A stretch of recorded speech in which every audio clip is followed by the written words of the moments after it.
कई बार ये होता है कि जो फैमिलीज होती हैं उनका इंटरफेरेंस बहुत ज़्यादा हो जाता है, स्पाउस की फैमिलीज का इंटरफेरेंस काफ़ी ज़्यादा हो जाता है सर। हाँ। और इनफैक्ट कभी स्पाउस चाहता भी है बट फैमिली की वजह से वो कर नहीं पाता है कुछ। ये प्रॉब्लम छोटी नहीं है, इंडिया में बहुत बड़ी है ये प्रॉब्लम, क्योंकि रिलेशनशिप यहाँ पे इंडिपेंडेंट तो है ही नहीं कि अगर शादी हो रही है तो एक लड़का लड़की की नहीं हो रही है, दो खानदानों की हो रही है, दो फैमिलीज की हो रही है। और बचपन से ही ऐसी फिल्में देख देख करके हम बड़े हुए हैं, हम साथ साथ हैं, क्योंकि रियलिटी में ऐसा नहीं होता है। मूवी में तो कुछ भी दिखा सकते हैं ना। तो ये बहुत बड़ी कॉम्प्लिकेशन है। तो इस कॉम्प्लिकेशन को कैसे ठीक किया जाए? आपके सेशन दिखाए, उससे तो समझ नहीं। ये भूल के भी गलती मत करना।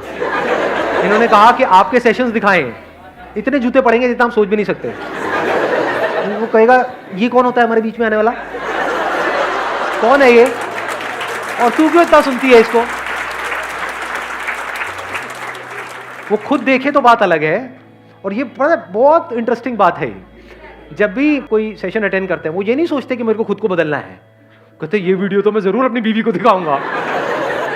बीवियां सबके बुरी है, हाँ, पति सबके बुरे हैं, ये तो मैं अपने पति को दिखाऊंगी। भाई खुद तो देखो, खुद तो समझो बात क्या हो रही है यहाँ पर। तो अगर सामने वाला नहीं समझ रहा है, अब क्या करें? एडजस्टमेंट होती है पे। अब आ गया एडजस्टमेंट करो। अब एडजस्टमेंट कब तक करोगे और किस हद तक करोगे? क्योंकि अगर if you are talking about adjustment, तो अगर वंस यू स्टार्ट एडजस्टिंग तो सामने वाले की एक्सपेक्टेशंस आपसे बढ़ती है कम होती है? हाँ, आपकी इमेज ऐसी बन जाएगी, और ये तो बहुत ही अच्छी है, ये तो एडजस्ट कर लेती है। अब पूरी दुनिया आपको एडजस्ट ही करवाती रहेगी अपने हिसाब से, और ये बुरी तरीके से फंसेगी कहीं ना कहीं जा करके, क्योंकि कभी ना कभी एक लिमिट होती है ना, रस्सी को खींचने की एक लिमिट है, कभी ना कभी टूट जाएगी। तो अब क्या किया जाए? अब यहां पे अगर आपकी प्रायोरिटी सेट है कि इन रिलेशनशिप्स में से सबसे इंपॉर्टेंट ये है, number 1, number 2, number 3, number 4, number 5, और बहुत बार क्या होगा आप देखोगे कोई दूर के रिश्तेदार आपके घर में आए, उनकी वजह से आप अपनी बीवी से लड़ रहे हो। पागल नहीं हो? खुद सोचो, मतलब वो क्या मजे लेने के लिए आए, वो तो आए आपको लड़वाने के लिए है।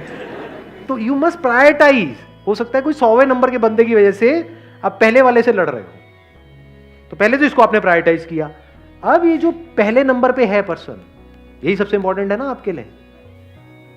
इस रिलेशनशिप को पूरी जिंदगी चलाने के लिए क्या क्या ऐसी क्वालिटीज हैं या क्या क्या ऐसी कंडीशंस हैं जहां पे मैं कोई कॉम्प्रोमाइज करने को तैयार नहीं हूं? For example, extra marital affair, I will not compromise under any circumstances. It must be very clear. नहीं तो वो एडजस्टमेंट कहां तक जाएगी उसकी कोई लिमिट नहीं है जी। सामने वाला तो कहेगा एडजस्ट करो। तो आपने वहां पे प्रायोरिटाइज कर दिया कि ये चीज है जो सबसे इंपॉर्टेंट है इस रिलेशनशिप को एंड तक ले जाने के लिए, ये नंबर 1 पे है, ये नंबर 2 पे है, ये नंबर 3 पे है, नंबर 4 पे है, नंबर 5 पे है, number 10।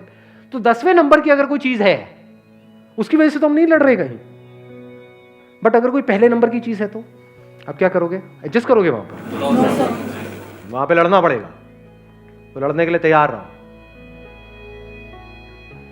You must be very clear कि ये पहले नंबर पे है। इस रिलेशनशिप को अगर एंड तक चलाना है, ये आपने क्लियर सामने वाले को बताया हुआ है कि I will not be able to compromise on this, मान लो ट्रस्ट, और दिस और दिस।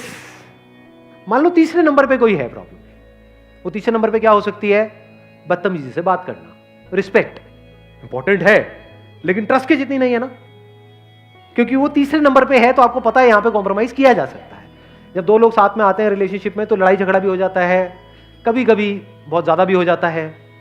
ये सब पार्ट ऑफ गेम है। ज्यादा वहां पे सेंटी नहीं होना है बैठ करके कि ऐसा कैसे बोल दिया तूने मुझे। अरे बोल दिया, वो भी भूल गया, तू भी भूल जा। समझे मैंने क्या बोला है? कि ऐसा तो नहीं है कोई सिचुएशन है जो तीसरे नंबर पे है उसकी वजह से आप रिलेशनशिप को ही खत्म कर रहे हो। प्रायोरिटाइज किया है हमने या नहीं किया है? ज्यादातर लोगों ने नहीं किया है, ऐसा सोचते ही नहीं है। लड़ रहे होते हैं छोटी छोटी चीजों की वजह से कि तुम मुझे प्यार नहीं करते। प्यार क्या होता है? What do you mean by love? प्यार नहीं करते, प्यार कर।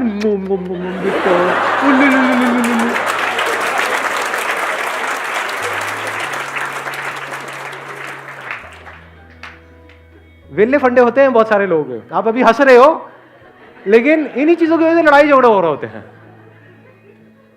अब यहां पर कुछ चीजें हैं जब आपने प्रायोरिटाइज कर लिया है तो आपका माइंड बिल्कुल क्लियर है, तो नाउ यू आर क्लियर कि हाँ ये जो टॉप 3 है ये तो इस बंदे ने संभाल रखा है, यहाँ पे तो 100 में से 100 नंबर है इसके, और बाकी की जो है यहाँ पे बंदा 0 है, 100 में से 0।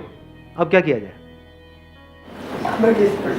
लगाओ। नहीं, एडजस्टमेंट क्यों आ गया फिर से? एडजस्टमेंट, ये एडजस्टमेंट क्यों इतना भरा पड़ा है आप लोगों के दिमाग में? हर जगह पे एडजस्टमेंट करें, क्यों एडजस्टमेंट करना है? यू आर एब्सोल्युटली क्लियर कि जो 3 चीजें इस रिलेशनशिप को एंड तक ले जाने के लिए सबसे इंपॉर्टेंट है, वो तीनों क्वालिटीज इस बंदे के अंदर है, बाकी की चेंज की जा सकती है। बहुत बार हम क्या होता है, हम बस अज्यूम कर लेते हैं कि हाँ सामने वाले को पता तो है, सामने वाला समझ लेगा ना। ये बड़ा अजीब सा फंडा है। सामने वाला नहीं समझता तो आप समझाओ ना उसको बताओ ना कि आप उससे कितना प्यार करते हो, उसको बताओ ना कि हम मरते दम तक साथ रहने वाले हैं, उसको हक करो ना डेली। एडजस्टमेंट क्यों करनी है?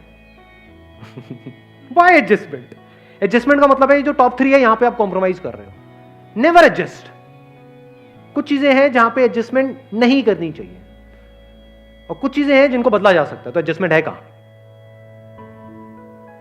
इट विल टेक टाइम, एक दिन में नहीं होगा। बिल्कुल ऐसा है जैसे किसी पौधे को बड़ा करना, उसकी केयर करनी पड़ेगी, उसको पानी देना पड़ेगा टाइम पे, पूरा ध्यान रखना होगा, आंधी तूफान से बचाना होगा।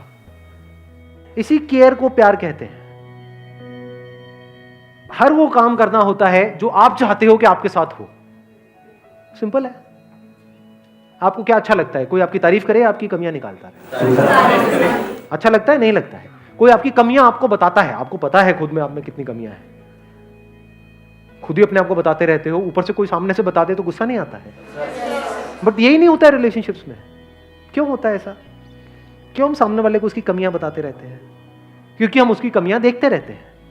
क्यों उसकी कमियां देखते रहते हैं? क्योंकि कभी हमने प्रायोरिटाइज किया ही नहीं कि इस रिलेशनशिप के लिए सबसे इंपॉर्टेंट क्या है। अगर हम प्रायोरिटाइज कर लें तो, and once we are clear कि अब ये जो 3 चीजें हैं ये इस पर्सन के अंदर है, अब मरते दम तक चाहे कुछ भी हो जाए, दुनिया इधर की उधर हो जाए, हम अलग नहीं होने वाले।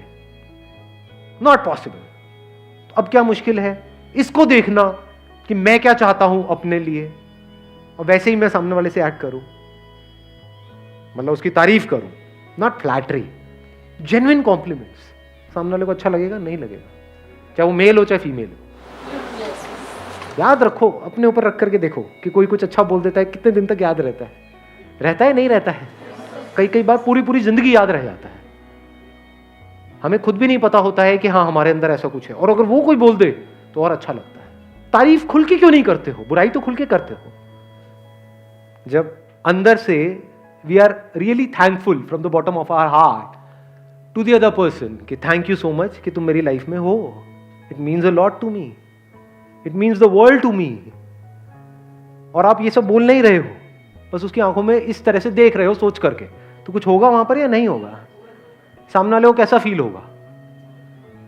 या फिर बैठे हैं, सामने वाला परेशान है, बस उसके हाथ पे हाथ रख दिया, हाथ पकड़ करके बैठे हुए हो थोड़ी देर के लिए, क्या हो गया? इसमें एडजस्टमेंट कहां है? अगर इस तरह से हम चलने लग जाएं तो सामने वाला भी ऐसा करना शुरू कर देगा? नहीं करेगा। किसी दिन आप उसको हक करना भूल जाओगे तो उसको याद रहेगा। अब आपके फंडे ना लाइफ में क्लियर हो जाते हैं, एक बार प्रायोरिटाइजेशन हो जाता है। आपको पता है हाँ मेरे को सामने वाले से 3 ही एक्सपेक्टेशंस है, बस खत्म। प्रॉब्लम पता है क्या है? जड़ क्या है सारी की सारी प्रॉब्लम्स के लिए? आपको यही नहीं पता है आपको सामने वाले से कितनी एक्सपेक्टेशंस है, आपको यही नहीं पता है आपको सामने वाले से चाहिए क्या है। तो अगर वो सब कुछ भी कर देगा तब भी आपके लिए कम पड़ जाएगा। लोग कहते हैं एक्सपेक्टेशन नहीं होनी चाहिए। क्यों नहीं होनी चाहिए? होनी चाहिए। अगर आपके सामने वो घर में बैठ करके अपनी जो भी उसकी गर्लफ्रेंड है पुरानी, उसके साथ में हाथ डाल करके सुट्टा मार के अपने मुंह पे धुआं छोड़ेगा और वो भी छोड़ेगी, दोनों मिल करके छल्ले बनाएंगे धुएं के, और आपको कहेंगे देख के तारीफ करो इन छल्लों की, तो एक्सपेक्टेशंस होनी चाहिए? नहीं होनी चाहिए? ये सब नहीं चलेगा। तो एक्सपेक्टेशंस होनी चाहिए, बट क्लियर होनी चाहिए। You must be clear. सोचो कहीं पे काम करते हो और वो जो आपका एम्प्लॉयर है उसको यही नहीं पता है कि उसको आपसे चाहिए क्या है, तो आप कितना भी कर दोगे कम पड़ जाएगा। अगर वो पहले ही प्रॉपर्ली डिफाइन कर दे कि भाई तुझे महीने में ये 4 काम करने हैं और इसको 4 को अच्छे से करना है, ये किया तो तू एक अच्छा एम्प्लॉय है, नहीं किया तो एक खराब एम्प्लॉय है। वंस दैट इज क्लियर तो छोटी मोटी चीजें मैटर ही नहीं करती हैं। कभी सामने वाले ने कभी गुस्से में है, उसका मूड खराब है, उसने चिल्ला करके कुछ बोल दिया, तो अगर तो कोई प्रायोरिटी सेट है ही नहीं, ये टॉप 3 है ही नहीं माइंड में, तो क्या होगा, वहां पे लड़ाई झगड़े शुरू हो जाएंगे, फिर पूरा पास्ट निकल करके सामने आ जाएगा। अगर प्रायोरिटाइजेशन हो रखा है तो क्लियर है कि हाँ ये इन टॉप 3 में कहीं पर भी नहीं है, बोल दिया थोड़ा बहुत, क्या हो गया, हंसोगे वहां पर, उसके मुंह पे नहीं तो जूते पड़ेंगे, मैं गुस्सा कर रही हूँ तुम, नहीं ठीक है, कोई अब ठीक है मूड, हाँ अब ठीक है। छोटी मोटी चीजें मैटर ही नहीं करेंगी लाइफ, प्रॉब्लम हमारी सारी छोटी मोटी चीजों की वजह से है। बड़े तक तो हम कभी जाते ही नहीं है, बड़ा तो कुछ सोचते ही नहीं है, छोटा चिंदी सोच है। नहीं, सुबह से रात तक जो आप दुखी होते हो वो किस लिए होते हो, कभी सोचा है, अपने माइंड में झांक करके देखा है? आप में से कितने हैं वो दुखी है इसलिए क्योंकि वो अमेरिका के प्रेसिडेंट नहीं बन पाए? एनीबॉडी? दुखी किस लिए है? अरे वो मैं वहां पर जा रहा था, मेरा ना कहीं बटुआ गिर गया, उसमें 25 रुपए थे।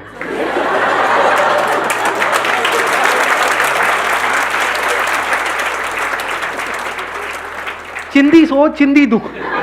अबे दुखी होना है तो बड़ी चीजों के लिए हो ना लाइफ में, छोटी मोटी चीजों के लिए दुखी होते रहते हैं, उसी में हमारी लाइफ निकल जाती है पूरी की पूरी।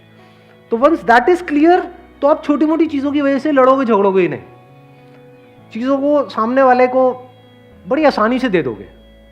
जैसे शादी के बाद क्या होता है, शादी के बाद अगला स्टेप क्या है? अबे हंस क्यों रहे हो, मतलब बेबीज, हाँ ठीक है, बीच के स्टेप्स को स्किप करो, बेबीज, हाँ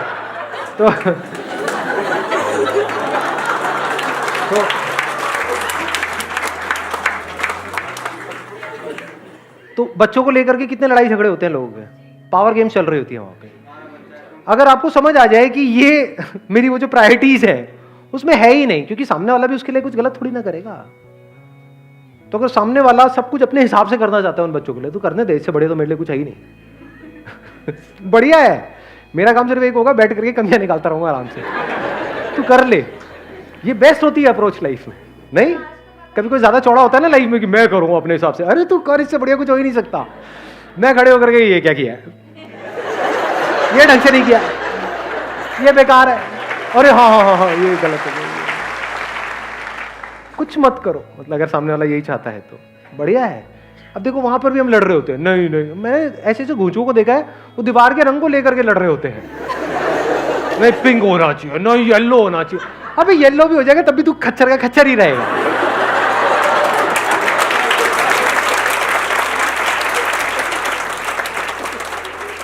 तो वहां पर बड़ा हल्का फुल्का हो जाता है सब कुछ।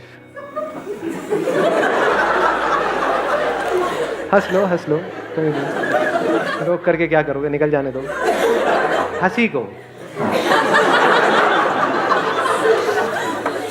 और एक और चीज वहां पे आपको बता देता हूं लाइफ का, last but not the least, सबसे इंपॉर्टेंट क्या है एक रिलेशनशिप को अगर आप पूरी लाइफ के लिए चलाना चाहते हो तो? नहीं, ये सब थ्योरेटिकल बातें हैं, अंडरस्टैंडिंग ये सबसे इंपॉर्टेंट है सेंस ऑफ ह्यूमर। अपने एक्सपीरियंस के बेस पे बोल रहा हूं।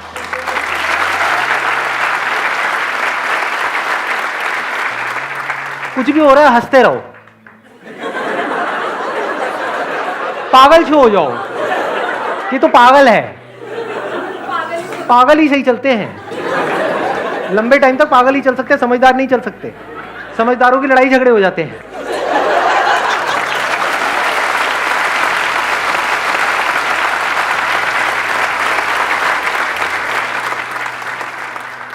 सेंस ऑफ ह्यूमर, अब वो सेंस ऑफ ह्यूमर कब आपके अंदर हो सकता है, कभी सोचा है? ये सेंस ऑफ ह्यूमर मर जाता है बहुत लोगों में, शादी के बाद तो बिल्कुल ही मर जाता है।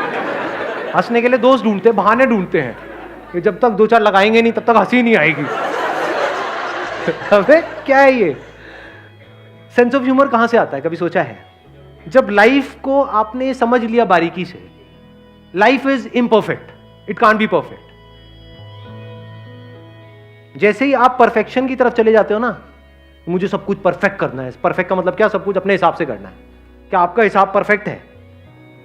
आपका हिसाब तो ये भी कह सकता है कि नहीं, ये जो चूहा है ना इतना प्यारा है, मुझे इतना प्यारा लगता है, उसको बिल्ली नहीं खानी चाहिए। और सोचो आपके पास में पावर्स आ जाए कि बिल्ली चूहे को नहीं खाएगी और वो खाना बंद कर दे, तो क्या ये परफेक्शन है नेचर के पॉइंट ऑफ व्यू से या इम्परफेक्शन है? जिस तरह से हम सोचते हैं कि ऐसा होना चाहिए, वो सब इम्परफेक्शन है, वो सब कचरा है। तो आपने क्या किया, खुद की सोच पे क्वेश्चन मार्क लगा दिया। ऐसा हम कभी नहीं करते। हम क्या करते हैं, सामने वाले की सोच पे क्वेश्चन मार्क लगाते हैं कि जो कमियां हैं सामने वाले में है, मैं तो बिल्कुल सही हूं, मैं सही हूं तू गलत है। यही जड़ नहीं है हर रिलेशनशिप की। अगर ये उल्टा हो जाए तो, कि तेरा गलत भी सही है और मेरा सही भी गलत है, अब कहां से लड़ाई होगी? बशर्ते वो जो टॉप 3 है उस पर आप कॉम्प्रोमाइज नहीं कर रहे, छोटी मोटी चीजों में सब में हाँ ठीक है, सब सही है, मतलब इम्परफेक्शंस में भी आप हंस रहे हो, उसको सेंस ऑफ ह्यूमर बोलते हैं। खुद पे हंस रहे हो, जो हरकतें हो रही है उस पे हंस रहे हो, जो कुछ हो रहा है, मतलब आप पूरी कोशिश कर रहे हो कुछ ठीक करने की, तब भी वो खराब ही होगा, उस पे हंस रहे हो ना। अपनी नाकामी पे हंस रहे हो, अपनी बेवकूफियों पे हंस रहे हो। हंसने का मतलब, दूसरा मतलब क्या है? Let go. हंसी का मतलब लेट गो नहीं है, छोड़ देते हो। जब पकड़ लेते हो तो क्या होता है? कॉन्ट्रैक्ट नहीं होने लग जाते हो, छोटे नहीं होने लग जाते हो। पकड़ लो हर चीज को, छोटे हो जाओगे, छोटी सोच हो जाएगी। हंसने का मतलब क्या? ऐसे रिलीज कर दिया, हाँ ठीक है, बढ़िया है, लेट गो। तो फिर 24 घंटे हंसी आती रहती है चारों तरफ, सब कुछ, क्योंकि देखा जाए तो सब तरफ कॉमेडी कॉमेडी है। लड़ाइयों की जड़ खत्म। जब लड़ाई नहीं हो रही होती तब भी हंसी आ रही होती है, ये क्या हो गया, इतने दिन हो गए लड़ाई नहीं हुई। और लड़ाई हो रही होती है तो हंसी आती आती है। हंसते खेलते रहो, इसमें क्या दिमाग लगाना है? इसमें मुश्किल क्या है? आसान है। आसान है, मुश्किल है? आसान है, मुश्किल है? Thank you so much, wish you all the very best.